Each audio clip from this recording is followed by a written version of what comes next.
We are turning to the governance work session, and the first thing that we are going to discuss, we have two items to discuss today. One is the proposal that was brought to us at a forum by Ms. Hines and Mrs. Reed, having to do with leadership succession. If you'll remember, and the forum topic item is posted on Board Docs, so if you want to refresh your memory on that, it is posted there. At that forum, it was referred to governance. Governance felt that we needed more guidance from the full board on what direction board members wanted us to take. So we brought it to a work session here to have that conversation. And I thought I would start with Pat and Patty have thrown out, just sort of brainstormed a few ideas. So I thought I would let Patty start by talking about a few of those items, and then we can go from there about, where we want to go from there. Thank you. Just to refresh everybody's memory, Pat and I brought this topic back in September. It was really looking at leadership opportunities, and in particular, the chair and vice chair. And looking backward a little bit, and then also looking forward about how might we consider changing the process to afford other people opportunities, to allow the process to be a little more transparent. So some of the ideas that we came up with were things such as 2 vice chairs, a 6-month term, the idea of term limits. What else, Pat? Are there other ideas we want to throw out there? We had that list. Also, one was that it would be new business 2 weeks ahead, so that we're not having new business and vote on the same night. That was the thought.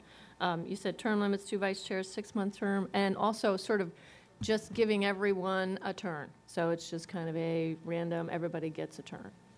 And then lastly, I think it's not one that we came up with, but looking at the matrix that was provided by governance, there is one jurisdiction, Prince William, that actually has an elected chair. So that, I suppose, would be another option that we could consider.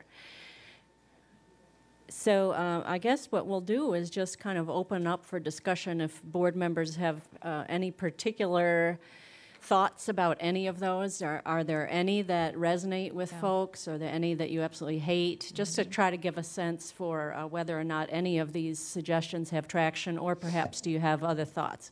Yeah, I thank you very much. I appreciate you outlining those things. So we, with the brainstorming, there were maybe 5 or 6 different ideas thrown out there. So I think at this point, what I want to do as governance chair is get a sense of, are any of these things that we do want to pursue, or do we not? And if so, which ones have more merit that perhaps you would want the governance committee to flesh out? And if the answer is no, well, then we're done. If the answer is yes, we think that there are some things that would move things forward, then we'll continue on. And I have a couple of people with thoughts. Mr. Moon.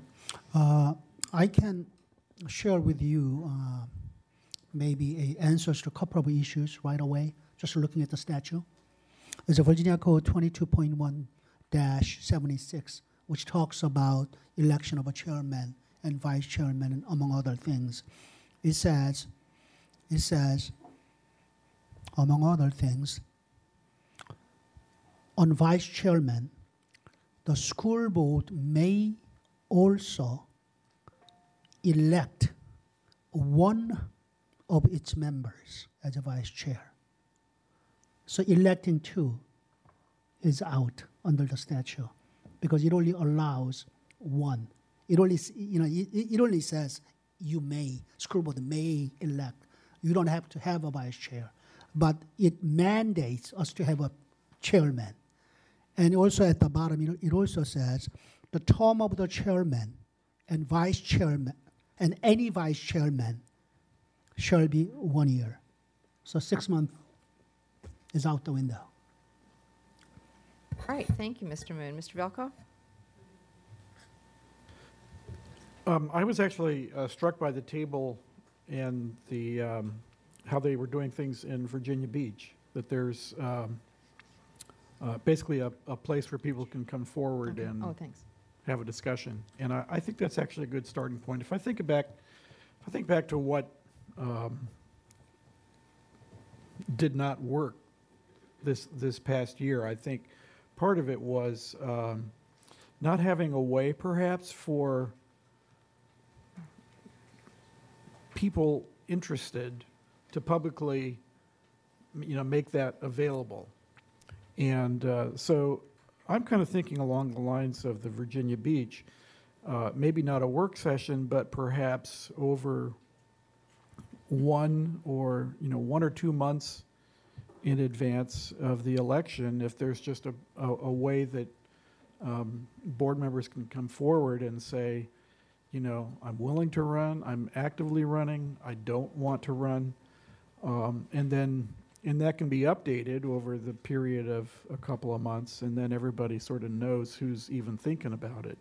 And I think that was it more than anything else. I think the fact that there was no way of really, we didn't seem to have found a way to openly express those things really contributed to the issues. But I would be in favor of having a way of people announcing and perhaps updating their intentions ahead of time.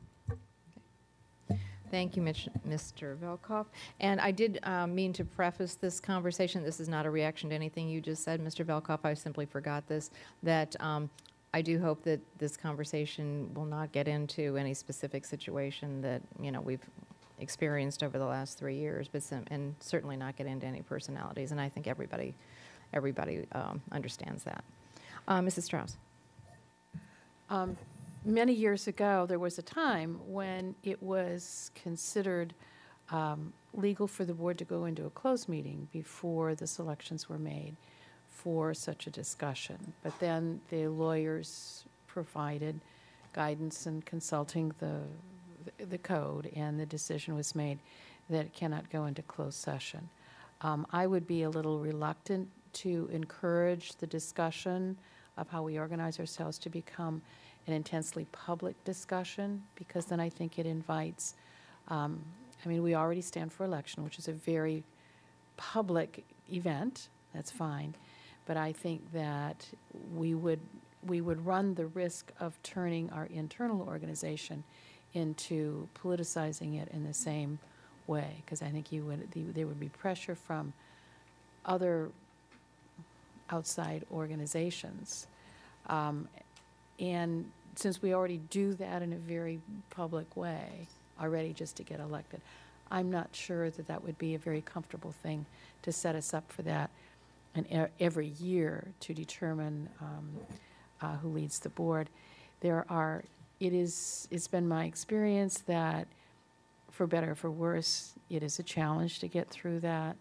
And we simply have to get through it and go on and understand that we respect each other, and to be a very respectable process as best as we can.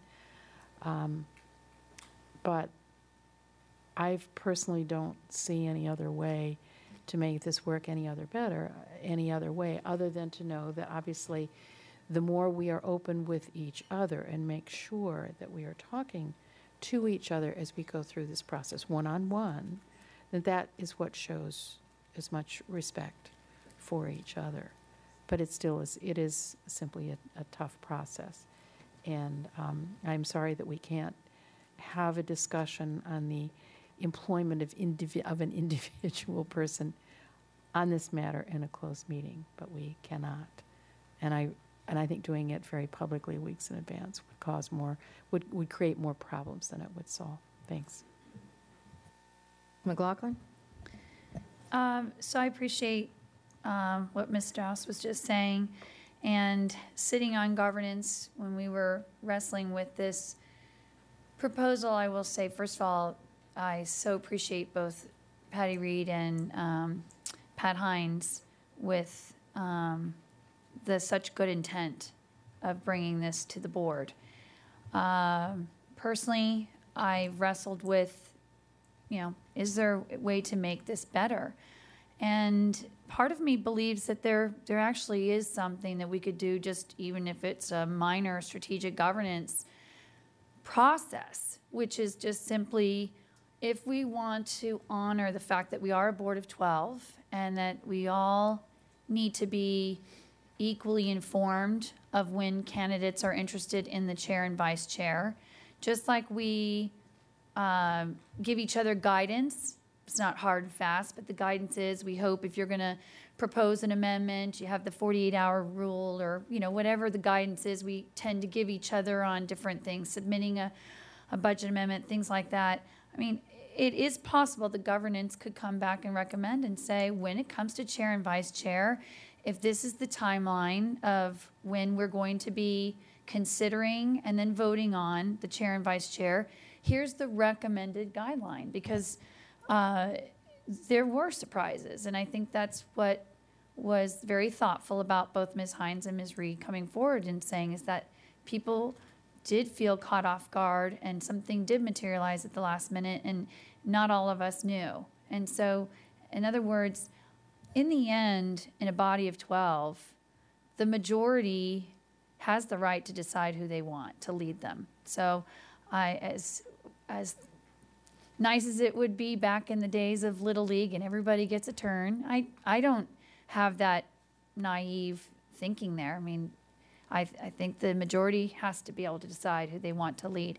Would I like to see our Board of 12 try to still look at how we come to consensus so that all 12 feel that there's a comfort level and so it's not just a block of 7 has both chair and vice chair and a block of 5 feels left out.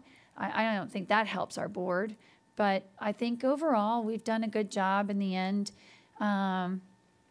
of working so well together, especially in the last 2 years. And so I guess where I'm going with this is that I would like to perhaps suggest, based on what was referred to governance, is for people to maybe comment or consider that we could have some guidelines on, what's the recommended time frame of when candidates announce their interest and, minimum notice so that we can say, really, why would you be throwing out your candidacy 24 hours before the board's going to vote? Because how can that really serve the board well and serve the candidates well? Because we do need to have time to talk to each other when candidates are putting themselves out there. And I will just say in the end that I am very pleased with how well we came away from what was kind of a difficult election. And I think both our chair and vice chair for the last 3 years have done a great job in representing this new body. Anyone else before I try to kind of do a summary and take a straw poll on a couple of things? Oh, yes, Ms. Hines. Just going to comment. Thank you, Mr. Moon, for looking up the code. I spoke, and I looked at it too, and it does seem pretty clear that there are a few of these that just probably wouldn't work under the code. One being two vice chairs, the 6-month term, and then I think the elected chair as well. I think we would have to change. It looks like we might have to change the code in order to have a They chair require elected. the change of the code. Yes, if we were going to have the way the Board of Supervisors does, where they have someone elected popularly as the chair, right? Well, Yeah. Prince William County seems to be an exception under the code structure. Basically, So there, they're- Prince William County is mentioned somewhere, as I remember. As an being able to exception do to the that. code. Oh, Yeah. okay, all right. So, yeah, I know. So maybe that's not off the table completely. But so what I see sort of left on the list of things we suggested or that have been suggested, one would be to have it as new business 2 weeks ahead. And I think that gets kind of to what Ms. McLaughlin is talking about, which is, we expect things to come up as new business 2 weeks ahead. That's our general understanding, but, stuff happens. So that's, but I would, yes, but I would still like to see us, have that as an expectation, right? It can't be a rule, but an expectation that if you want to run for chair or vice chair, that you announce that as new business 2 weeks ahead. I think that the one-on-one conversations are absolutely essential, but they become extremely difficult when you've only got 24 hours to have them with 11 other people, So having that, just more time is, and then I would still leave on their term limits And then, while I also would probably not support sort of a round robin, everybody gets a turn, I think it's something we should at least think about, but. All right. Oh, Mr. Stork. And I don't recall this being discussed, but I know at one point in time, and my colleagues who've been on the board longer, have been more involved longer than I have, can probably better speak to this, is the original discussions about the elected board and the numbers of members that would be on the elected board. Obviously, you could have the easy thing to see would be to have 10 like the Board of Supervisors, one elected chair, and you can elect that chair at large in the county. That it didn't go that way, and I don't know all the history, and I know a little bit of the background. I know a little bit of the background on it, but that is another option. I realize that's not something we were going to do here, but it is, if we're looking truly at maybe more of an approach that would be consistent to what's done at the Board of Supervisors level. There are some advantages to that, and I obviously there's disadvantages too. One of the advantages of having an elected, countywide elected chair for the school board is you would be able to really have a more separate and clear educational identity, much like the Board of Supervisors has. When they elect a chair, they clearly, although Chairman Bulova is one of 10 members total, but one of 9 others, her vote doesn't count for any more. Obviously, she has a role in setting an agenda and kind of gathering and focusing and ultimately having a little bit more responsibility for the results and the kind of the performance, if you will, of that organization. I think there's advantages for the school board to have a similar kind of structure. And again, I'm throwing this out there because this was raised overall, but I would sure like to at least find out what would be involved with changing that. I don't know if that's specifically a Board of Supervisor decision. I can't recall, and again, maybe Mr. Moon, yes, thank you. I think it's a change of the code. So you'd have to change it at the state level. So the state, when that was done for Fairfax County, it was done at the state level for Fairfax It was County? done for, I think it was done for Prince William County. Prince William County is election. I'm talking about the fact that we have 12 elected versus 10, and the fact that we have a countywide race, if you will, for chair versus that of our current at-large positions. We have 3 of them, and those are elected that way. So I don't recall if that's, and I guess what you're saying is that it is state code about the specific numbers of at-large members that we have here, and state code about whether or not we have a chair. I mean, that is my assumption, but I'm not sure because I haven't done the research. But as far as electing chair by the voters, it's a state code. So has to allow us to be able to do okay. that. So it's a possibility, but we'd have to then look at that as part of the state code. And then the other part of this is just the 3 at-large representatives that we elect here. Is that also in state code? And that I'd like to find that out if it's not known for sure, at least. That is my assumption, but I got to do research on that one. So would you like that as a next step, I think Mr. it's part of this Stork, overall. just to get that For us all information? to understand exactly what we have and what we Okay. can and can't do without going back to the state would be helpful. And then whether or not we want to Okay. pursue it is a separate question. But let's at least make sure we understand what the limitations are now. Thanks. So I think this is where we are, just listening to the conversation and what the limits are on what we can do. I think without any, if no one objects, we can get Mr. Stork the information that he would like about what is required in terms of a code change if we did want to elect our chair countywide, and secondly, how it is that we ended up with 12 board members, 1 per district and 3 at large. That was the second part of your question. Was that state law, or is that local, or perhaps Mr. Moon knows? Is that a follow-up? That's a follow-up, a next Okay. step. Have you all, Pam, have you got that? Okay. Did you want to answer that question? Whether it is required under the state code to have 12 board members, I have to do a little more research. But the number 12 came from appointed board. Initially, before it was 12, it was 11. But in anticipation of upcoming election, they increased the number to 12 for the appointed board. Initially, the creation of appointed board was to have a minority representation on the board for the appointed board. One African American, one Hispanic, and one Asian American. And with an elected system, that doesn't always work that way. It has never worked that way. But initially, that was the intent behind having 3 at-large board members. Okay. And I think, well, then the question would be, if this board wanted to change it or pursue it, then at what level would we need to do that? Mrs. Strauss?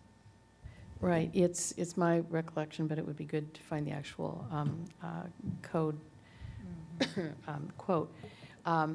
When the legislature finally agreed to, excuse me, the change, and it was a change in the Constitution, if you remember. Yes, it was a change in the Constitution. Yes, and it was permissive. And the same number of school board members had to be elected as were there in the appointed board, and that was in code. And it was Congressman Tom Davis that expanded the at-large members when he was first running for Congress. But I believe the code says that if going into an elected situation, you had to have the exact same number of board members as when you were appointed, and your jurisdiction for a school division, and as well as the jurisdiction for your school board, must match exactly the boundaries of your local appropriating body. So our magisterial districts must be the same, we have to have the same, but the number as it translated in the change in the Constitution, we had to come out with the same number of board members. You couldn't increase, you couldn't decrease. So if we wanted to change any of that, it would have to, it's my understanding, you have to go through the General Assembly. All right, so here's what I want to do is just take a straw poll from what I'm hearing people say are kind of at least still possibilities. I'm going to go from the most complex to the simplest. The first being pursue electing a chair county-wide. Some sort of a limit either in people succeeding themselves or in terms. Now, I'm assuming if we pursue any of these, we'll end up going back to governance to flesh anything out that the board wants us to flesh out. Some system by which people would announce their intentions, whether as informally or through some formal process. And the last would be some sort of guidelines on the board's expectations in terms of running for chair. And again, I'm being purposely vague in this in terms of having guidelines as opposed to mandates in this. So is there anything I've missed that anyone wanted me to? Yes. Just to share a little more history, there have been numerous times that where the board has come into that final board meeting with a 6-6. And I remember one evening where there was a recess, and I think we voted 4 or 5 times before it was finally resolved. So however you go forward in the past, there has been no magic bullet to do this. And so having difficult decisions made at the last, whether it's a couple of days before or whether it's at the board table, we are required under code to make that decision on that day. So that's the other piece. We have to make a decision, go on. All right. Well, thank you for that history. So I'm going to first see if how many people, if any, would be interested in pursuing the idea of electing a chair countywide. In this, certainly. So did anybody take any effort to either talk to Dr. Garza about what maybe other school divisions do, or look at other divisions around the state? Well, I mean, there is a chart here that's posted. Right. So I'm sorry, I had no. My Exchange server was broken this weekend. Yeah. I didn't get it resolved until they came down today and fixed it. So, I mean, the only other thing would be look around beyond Virginia what some of the largest school districts in the nation do. That's the only other thing. Would you like me to put that on a, Yeah, this is all Virginia except for Montgomery County. We went No, I to meant the- like the I big, know, I the understand. big And that's what I'm districts in the saying, country. That is not included there. So the only jurisdiction outside of Virginia, Pam Goddard went to VSBA to ask for some help with this, and they did, and that's where we got this information. And the only other place that we specifically asked was Montgomery County. So would you like for me? Well, yeah, and only with the total understanding that their respective state codes may influence what they have to do, and it would still wind up potentially being involving some of our local state delegates in order to resolve anything. Okay. All right, so yes, Mr. Stork. Just the clarification, I was looking for information at this point in time, although I'm happy to register my interest in electing chairman at large, but I think the first part of the question for me would be how many people are interested in gathering more information, or is that automatically being assumed that we're going to gather what the code is about whether or not? I think chair- we've already set that as a next step. Okay, all right. That we're going to so- get that information regardless of what Regardless, okay, thank you. this vote is. And so, how many are interested in pursuing electing a chair countywide? 1, 2, 3, 4, 5. How many are not interested in pursuing that? 2, 3. All right, so we will continue. We'll still get information on it. Maybe people will change their mind once they see that, but for now, we won't be pursuing that. Some sort of a limit on either the number of terms or people succeeding themselves. It could be one or the other. How many people are interested in pursuing that?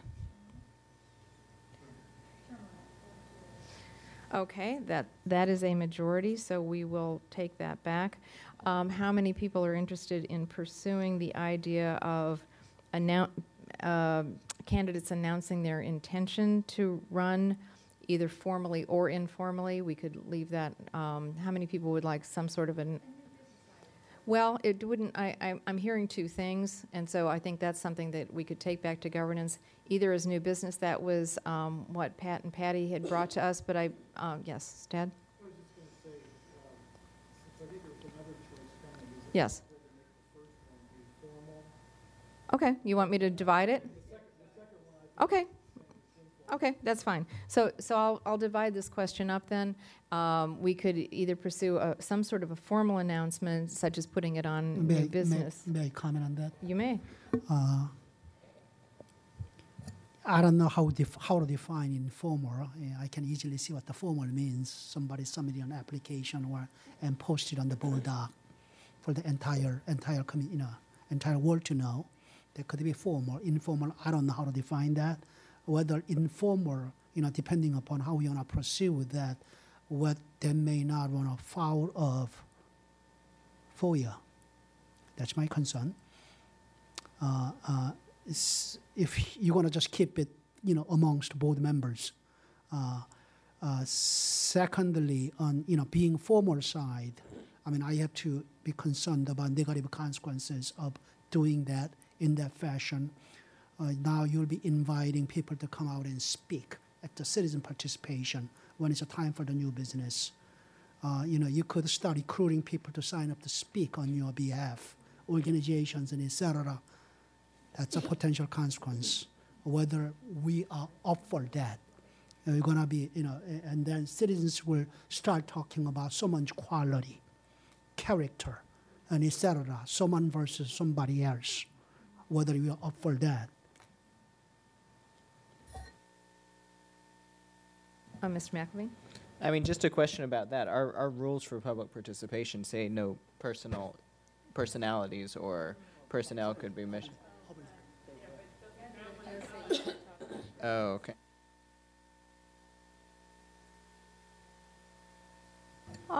Ms. McLaughlin. Well, I'm just thinking from point of clarification, there were a couple different concepts on what we meant by notifying each other of our candidacies. Rather than try and hash out the approach now, why don't we just say whether or not we think the concept has merit for governance to then, look at the pros and cons? of the different ways. All right, then we'll go back to keeping them together if everybody wants to keep this straw poll together. Ms. Smith? So is a better way to say it is that we want to see if we want to develop a time frame to know who's running. Get away from this formal or informal, but do we want to delve further into a time frame?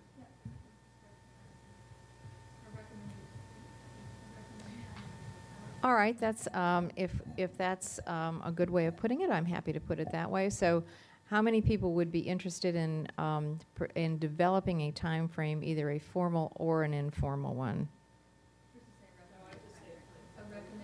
A recommended time frame. All right, that's a majority. And then the last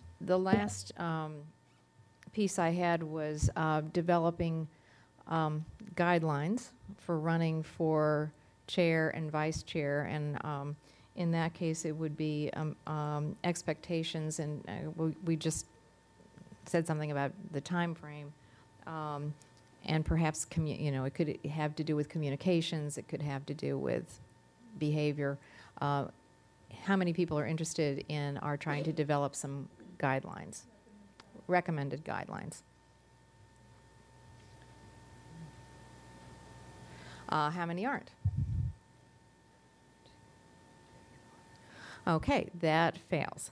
So what we are left with then, Mrs. Schultz had asked for information from other jurisdictions about how the larger ones, do we want to pursue that? So yes, Janie? I was going to say, I mean, that would be an interesting research topic, but unless we really intend to take on, because those are constitutional issues state by state. Okay. You have some mayor appointed in New York. Right. You have elected, you have state elected. I mean, it's all over the board, but it really has to do with their own legal structure within a state, unless we want to take that on. Okay, so I just wanted to, Yeah, So in the pursuit of lifelong learning, I think it's, if nothing else, to educate ourselves how some of our peer large districts across the country, so, and again, at a top level, not necessarily to say we should do what they do, because that would be prohibitive considering state code, but understanding the mechanics of how they go about leadership is something that could only educate us on. But I think that's the only reason I let's see how many people actually want to get this information, because it would fall to staff to do this. So how many people would like to have more information about how other large jurisdictions around the country elect their chair and vice chair? How many do not want that information at this time? All right, so we will not ask staff to do that. So where we are with this, I'm going to recommend that this go back to governance. So could I see a show of hands of how many people want to go back to, where we are? Well, okay, so let me recap then. What we've decided is we are going to send this back to governance to look at the possibility of somehow limiting terms, either number or succeeding one another or ourselves, and also develop a recommended time frame for running for chair and vice chair. Have I summarized that properly? Okay, so we will send that back to governance. We will pursue those two things, and then we will bring this back to a future work session. All right, thank you. We're still, don't go away. We've got something else on governance.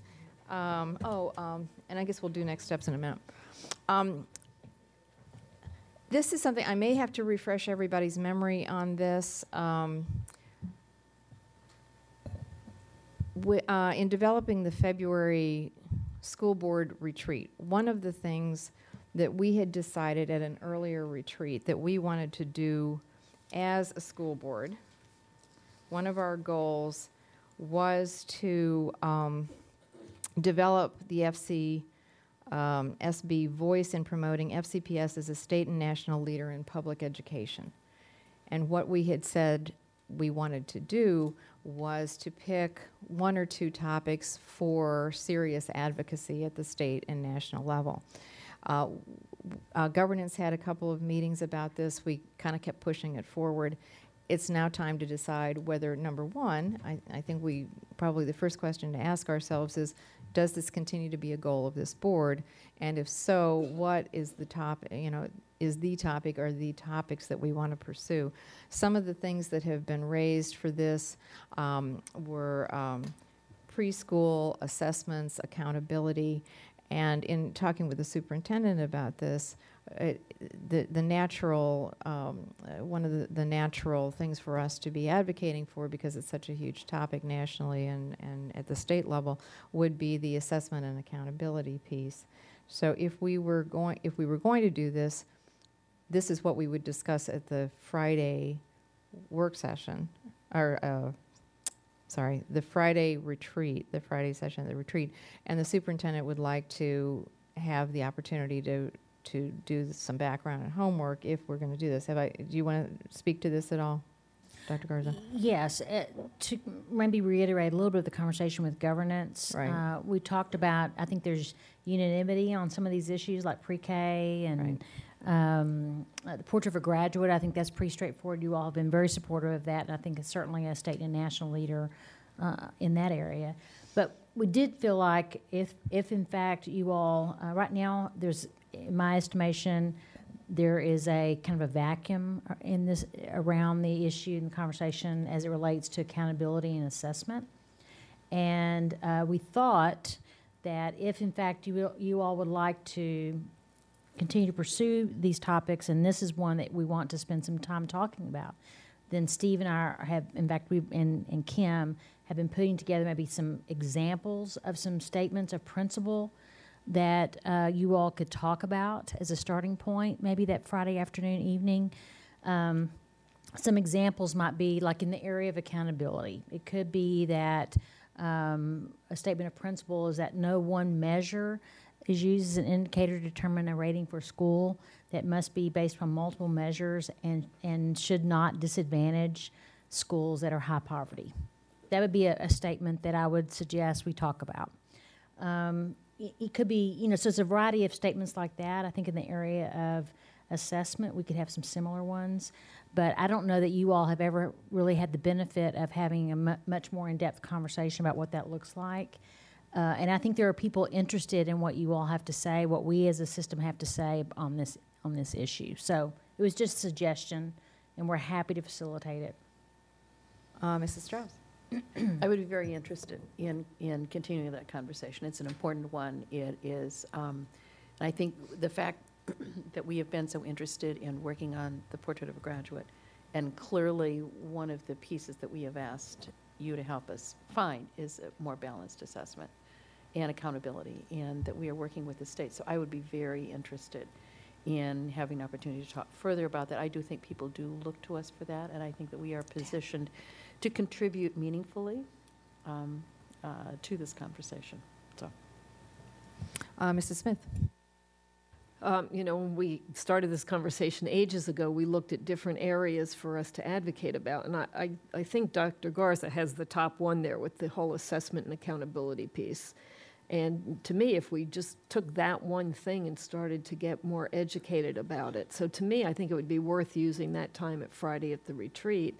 And then once we have the information, figuring out how we talk about it. And then maybe eventually we get to the point where we do a presentation about it at NSBA or something, but we need to be educated enough and on point of how we want to talk about it. So I support this.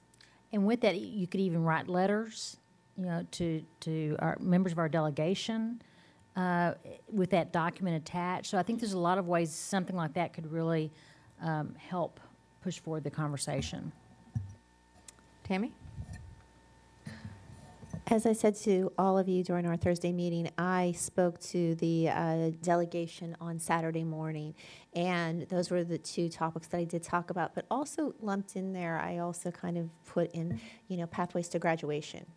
And I think maybe if we could add that as well to part of that conversation, because that's the end result, and you talk about portrait of a graduate, and I think, if we could have that kind of lumped all together, that's that was kind of the way my thinking was when we put together these comments. But assessments, accountability, and then what that means if you want to look at graduation in a different way rather than just the seat time, and different ways of approaching that. So I don't know if that's.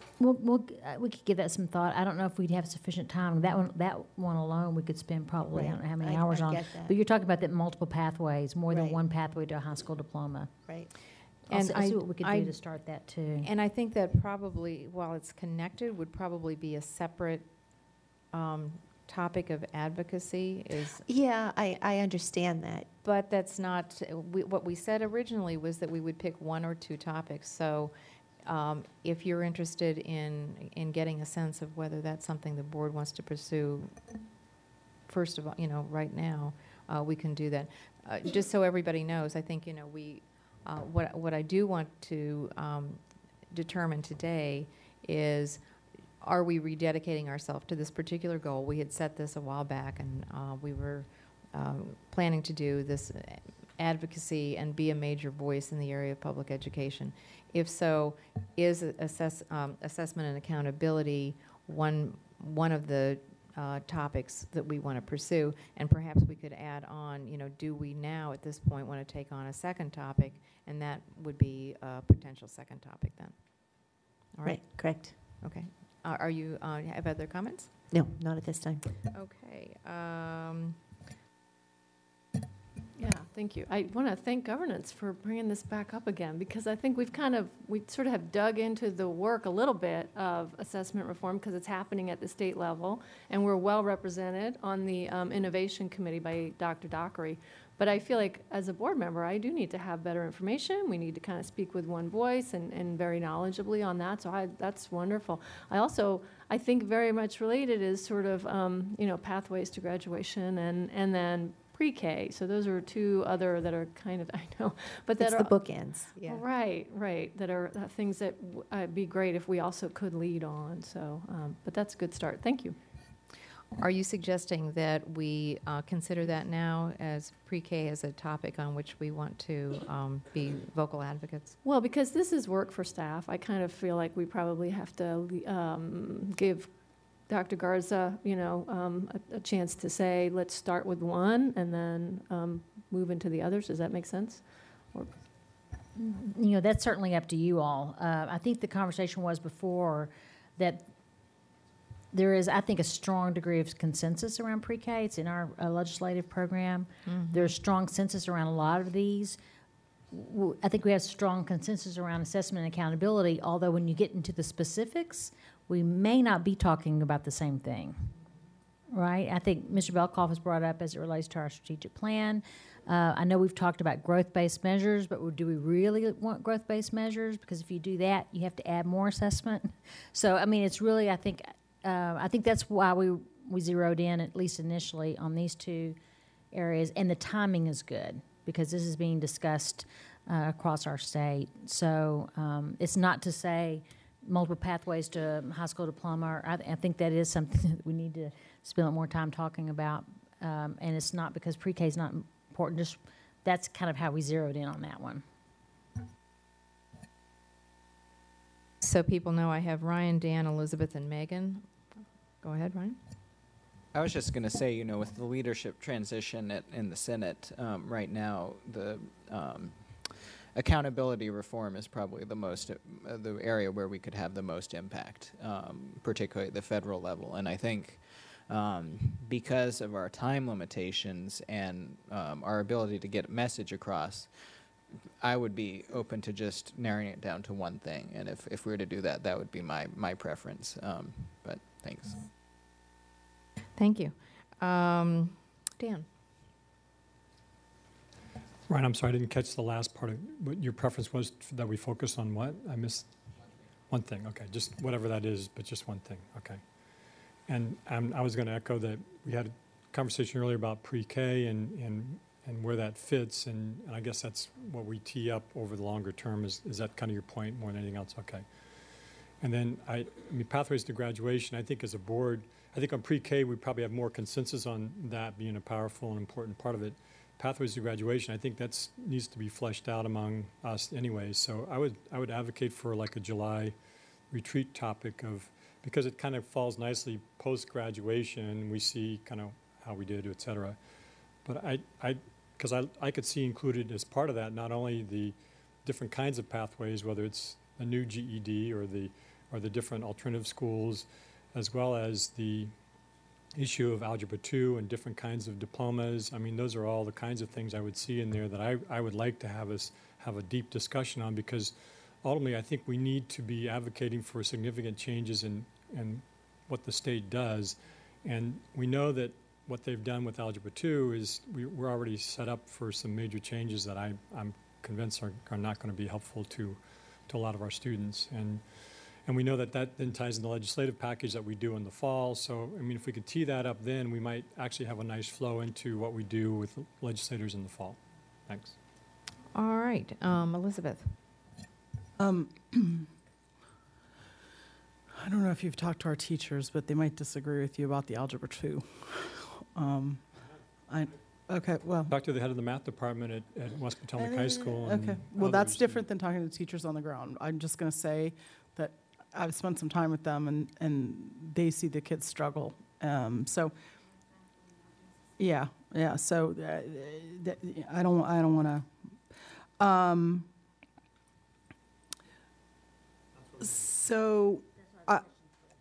Yeah. So, I think that Dr. Garza maybe zeroed in on it for me, although I was already going there, which is just because a lot of us have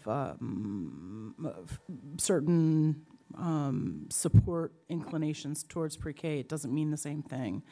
And the complexities of and the need of other components of our community to come forward in terms of capital needs and other things. I just don't know that that's necessarily a right thing for a retreat. So I am more inclined to be more focused on fewer issues. So that's kind of my advocacy. I think it's probably maybe somewhat different than what I've heard, but I'm willing to go along with the flow. I next have Megan, then I'm going to go to Ted, who hasn't spoken yet, and then I will go to anyone else who hasn't spoken, and then to go backs. Megan, it's your turn.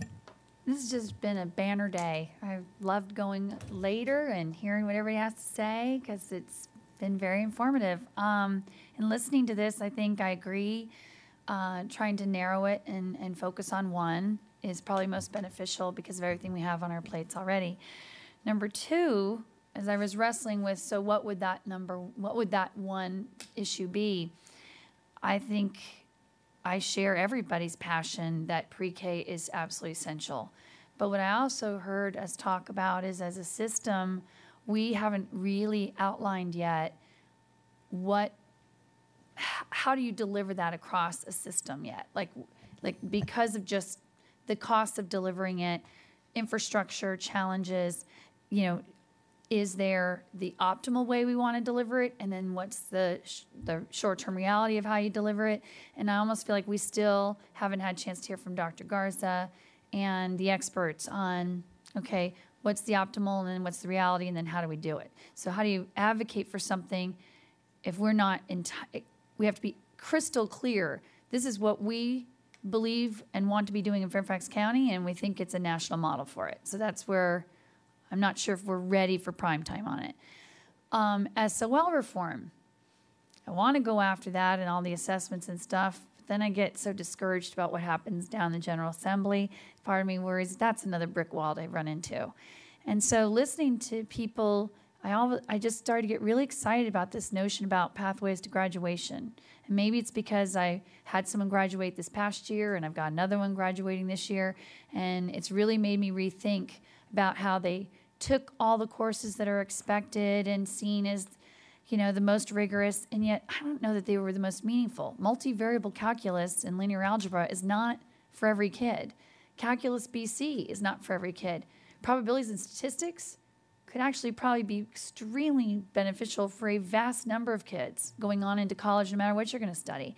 So the idea that we could even be leaders in saying, stop having the same pathway that I will tell you, 29 years ago when I graduated from high school, the pathway I took is the pathway that's still laid out for, our students in terms of what's considered. What's the most rigorous? Take these courses. But they're not necessarily the most relevant, and we're still spoon-feeding them to kids saying, check the box, take these classes, especially the math track, I think, is one of the most ones that, to me, is no longer valid in a 21st century. So I start getting really excited about the notion that, imagine if we could start leading and saying, why do we just keep having kids taking the math, science, social studies, and, which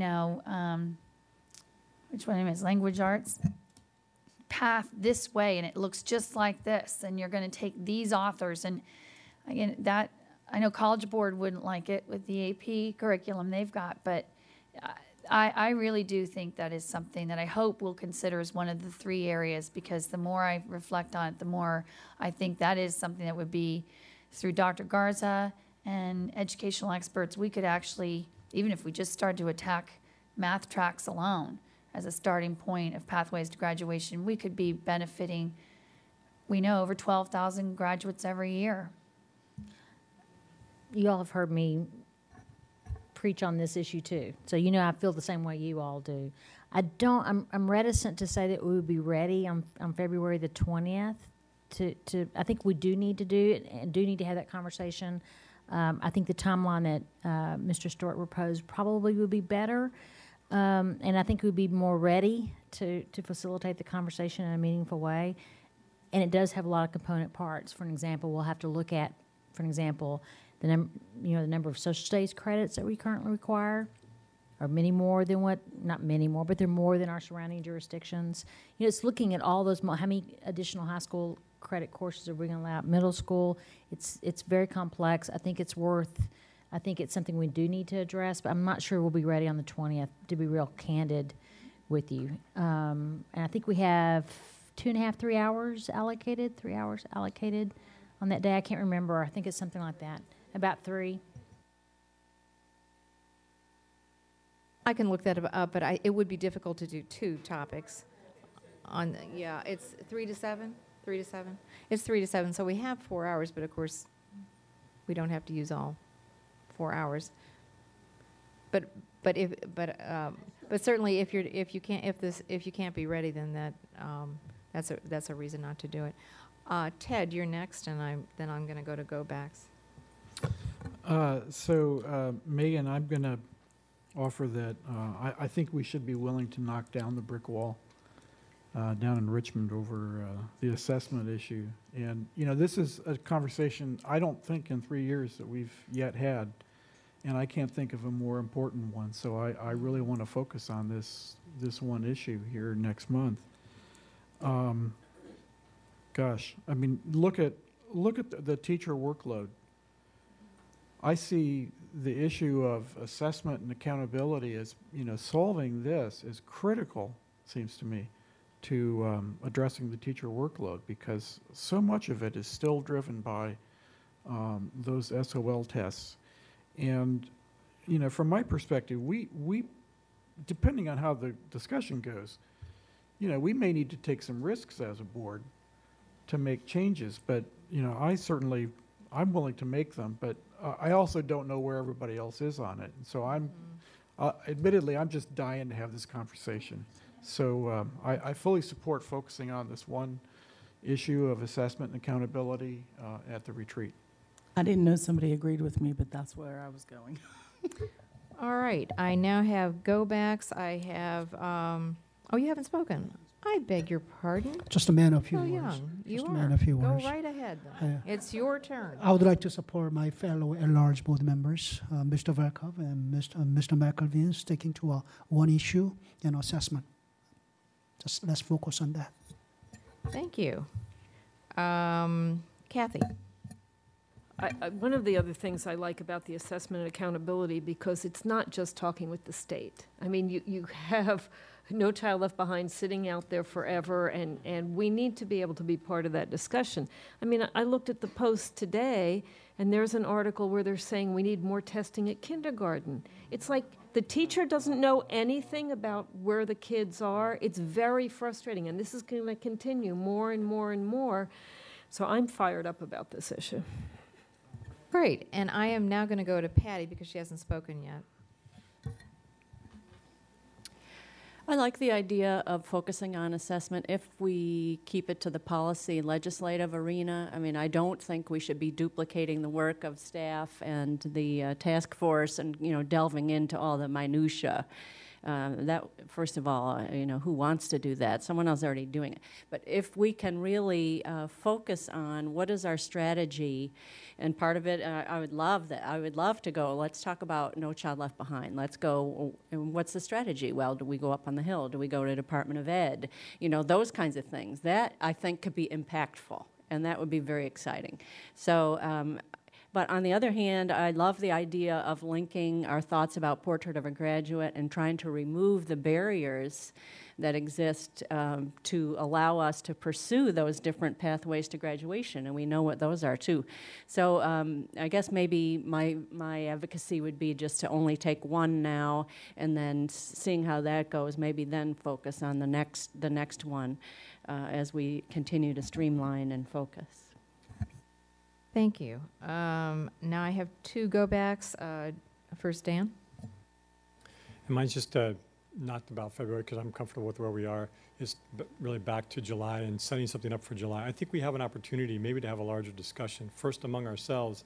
But I would at least raise the issue and have governance take a look at whether or not this has some value or benefit to us, which is to invite our local, state legislative officials to maybe the second half of our discussion about pathways to graduation, or maybe it's an opportunity to talk about, maybe that's a mandate conversation with SOLs and pathways to graduation. But again, we know we have Algebra 2 issues. We know we have with the financial requirements. We know we have several others that impact our pathways to graduation, that if we could have a discussion among ourselves, then maybe that leads ultimately into some discussion, not just a legislative meeting where we kind of tell, here's what we want to do, but a true engagement with them so they have a richer, deeper understanding about why these changes can matter. So I'm just throwing that out so governance can maybe ponder that and come up with something that might seem appropriate as we get near to July. Thanks. All right, I have two more go-backs, and then I'm going to try to get, I think we will have basically discussed this, Ryan, and then Megan. So, if we are gravitating towards the assessment piece, one thing that I don't want us to miss in this discussion is what Ted has brought up before, which is the civil disobedience piece. And I think it would be nice either in conjunction with this, perhaps the Thursday prior to that, or to get a legal briefing on that. And it might, I don't know how long it would take them to prepare something, but the consequences of noncompliance. All right, thank you. Megan? So I agree with Dr. Garza and others on the timing, that I'd rather the conversation be, take place when we've got preparation from staff. So I support looking at doing this toward the summertime. Just to clarify, I completely agree with everyone's passion about the assessments. The one thing that gives me pause is that anytime you're going to lead on an issue, you have to have the alternate solution to it. And one of the things I felt I heard from Kim Dockery and working on the task force is that the pushback right now is, okay, you want to eliminate the assessments, what are you going to put in its place? So, I heard what Ms. Reed said, which is, oh, please, let's stay at the macro policy level. But how can you have a policy if you don't know what practice you're going to change or not change? So, as having been a parent in this school system for the last 14 years, where my children, Elizabeth's children, Patty's children, those whose kids have really come up through the ranks, I'd say in the last 12 years, it has been remarkable, the change of what I saw elementary school be from my oldest son to what it was 4 years later with my youngest son. The encroachment of the SOLs and No Child Left Behind, I think it's decimated the joy of learning. So I'm 100% behind how do we tackle the assessments, but I guess Dr. Garza, I kind of put this out to you now. My greatest worry is that the pushback from the state so far has been, fine, you don't want all these SOLs, what's your alternate assessment then? And so I don't know, and maybe this is again where we get guidance from you, can we just say there's just too many of them, which I think we all agree, and it's just encroaching on learning, but then Well, I think this is the discussion for that Yeah, Friday think- evening, I think right now we're just talking about if we're going to talk about it, so. because I you think know, part of the rather than discussion is going too what far is down the this state's road. role and what is appropriate I'm trying. for their role. okay. All right, I've got two more go-backs, and then we really do need to finish this up. Janie and then Tammy. I would let Dr. Garza fill in to leading the discussion, because I think she, as our leader, has a great deal more information to share with us. And I would, rather than worrying about the specifics, let Dr. Garza share with us her thinking and what she knows about the topic and sort of high level. So I would leave it in your hands. Thank you. I appreciate that, Ms. Strauss. The other thing is helpful in terms of timing.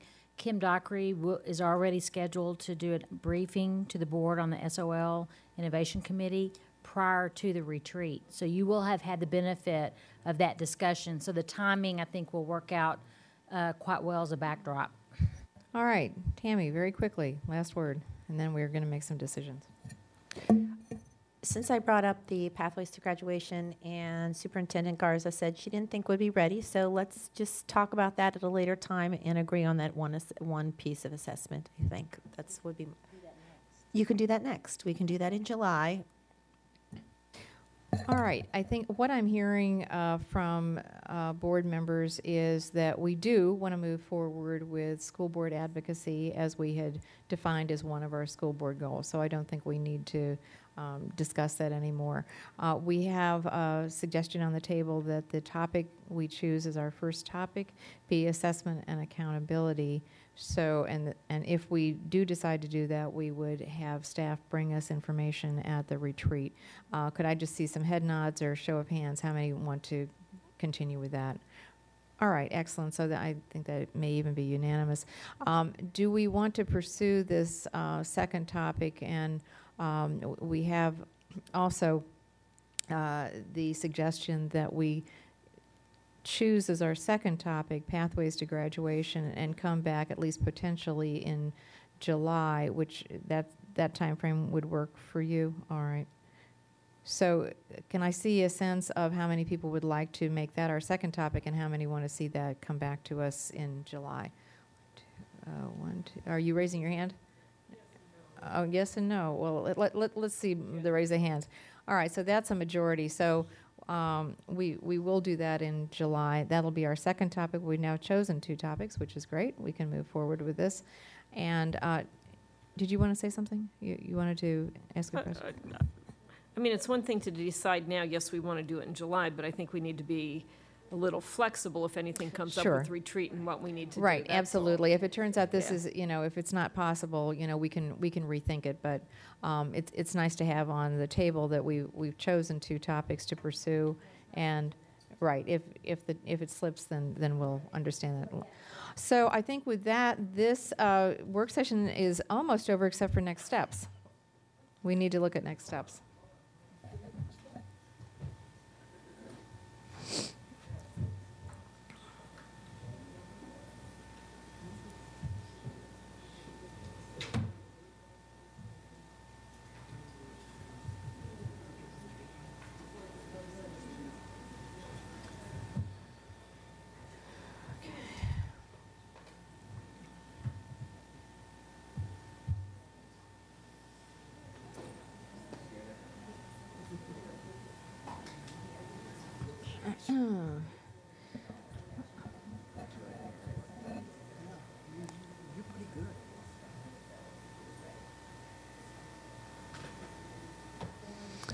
All right.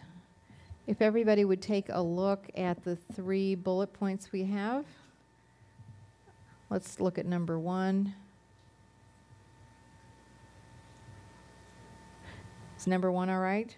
Anybody have any suggestions? Okay, number 1 is good. Number 2, what we just decided, the consensus for presentation related to the policies and strategies. We've had a suggestion to discuss civil disobedience as well.